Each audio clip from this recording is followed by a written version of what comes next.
na dahil dito, nagdoble-doble talaga ang singil ng tubig ng mga concessionaires.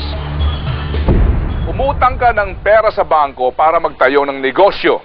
Ngayon, ang negosyo nalulugi. Ipinagkatiwala mo ngayon ang negosyong ito sa kaibigan mo para kumita at makabayad ka sa bangko.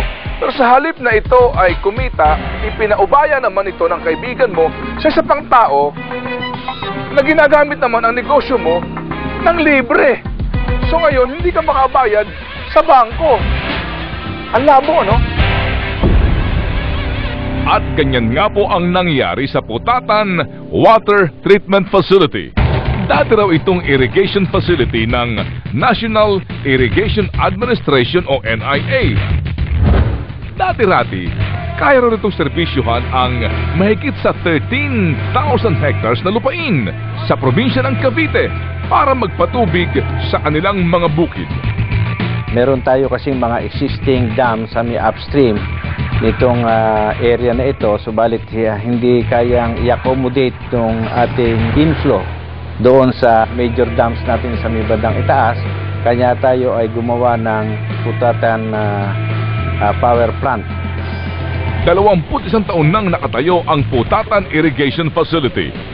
Inabot raw ng $53 million ang halaga ng pagpapatayo ng naturang pasilidad. Maganda sana ang plano para dito. Biruin nyo, 184 billion pesos lang naman ang inutang ng ating pamahalaan sa Asian Development Bank para maipagawa lamang ang pasilidad para sa irigasyon ng mga magbubukid. Umabot na lamang ng almost 6,000 hectares na lang because of napakabilis ng land development doon sa area na yon. Kaya yung 6,000 hectares na yon, yun lang ang ating patutubigan. 16 na taong nakatiwangwang, alang silbi. Hindi nga nagamit ang Putatan Irrigation Facility. Bakit?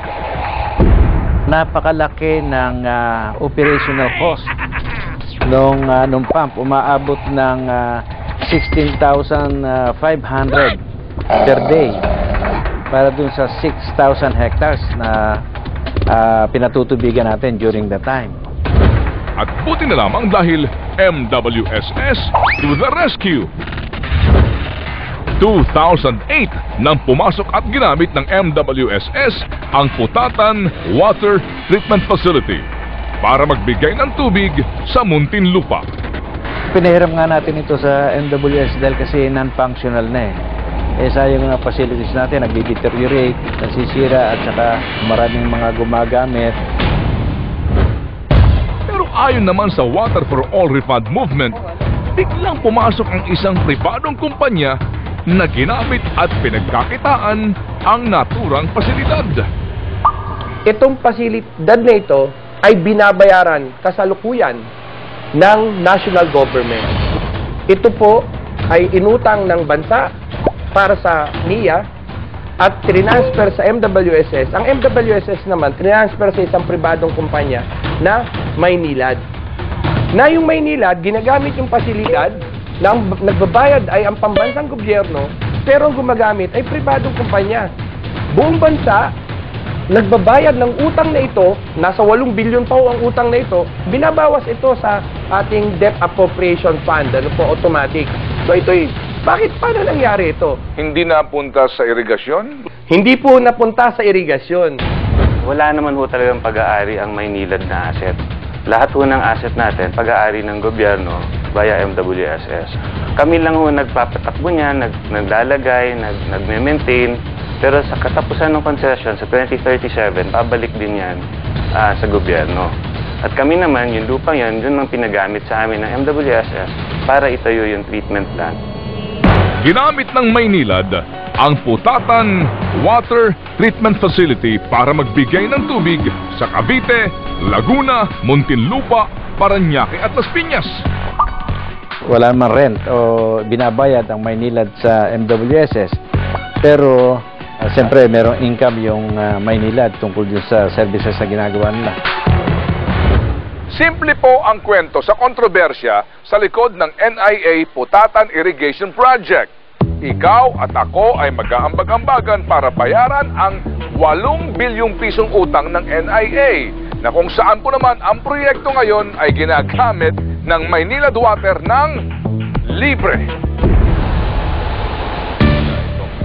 Mismong ang chairman ng MWSS ay tila naguguluhan sa pinasok ng kasunduan ng Maynilad at MWSS tungkol sa Putatan Water Facility. Obviously, the first thing we'll do is open dialogues with NIA to address yung issues nila. Pangalawa, kung kailangan talaga may bayad yung loan na yon, titingnan po namin ano ang facility na pwedeng gamitin para mabayaran naman yung commitment po ng national government dyan. Mukhang walang katapusan ang pagbabayad natin sa mga utang. Kailan po mag-expire ang concession agreement? 2037 po. 2037. 25 years from now. Hay, grabe! Ilang taon pa kaya tayong magbabayad sa mga utang ng may utang? Utang na loob!